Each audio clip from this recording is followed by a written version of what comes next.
Mwanga wa hatima. Usiku ulikuwa umetulia kijijini Mbuyuni. Upepo mwanana ulipita taratibu ukitikisa majani ya migomba, huku mwezi ukiangaza kama taa ya mbinguni. Amina, msichana yatima aliyekuwa akiishi peke yake kwenye kibanda cha udongo, alikaa nje akitazama anga.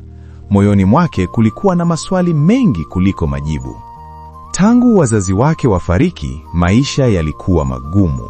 Watu wa kijiji walimuonea huruma, lakini hakuna aliyejua siri aliyokuwa nayo. Kila usiku aliota ndoto ile ile, ndoto ya mwanga uliomuita jina lake. Usiku huo, kitu cha ajabu kilitokea. Alipoinua macho yake juu, aliona nyota moja iking'aa zaidi kuliko zote.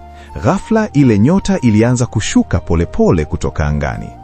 Amina alisimama kwa hofu na mshangao, moyo ukidunda kwa kasi. Mwanga ule ulipofika karibu na ardhi, uligeuka umbo la mwanamke mrefu aliyefunikwa na nuru laini kama ukungu wa alfajiri. Amina! Sauti ile iliita kwa upole, lakini ilisikika wazi kama kengele. Mimi? Aliuliza kwa sauti ya kutetemeka. Ndiyo wewe, umechaguliwa. Kwa ajili ya nini? Macho yake yalijaa hofu na matumaini kwa wakati mmoja. Kiumbe kile kilisogea karibu, mwanga wake ukimulika uso wa Amina. Ndani yako kuna nguvu ambayo haijawahi kuwepo hapa kijijini. Nguvu ya kubadili huzuni kuwa furaha, giza kuwa mwanga. Amina alinyamaza. Hakuelewa, lakini moyoni alihisi ukweli wa maneno yale. Kesho jua likichomoza, kiumbe kikaendelea. Safari yako itaanza. Usikimbie hatima yako. Mara tu baada ya kusema hivyo, mwanga ule ulipaa juu kwa kasi na kupotea angani kama nyota inayorudi nyumbani.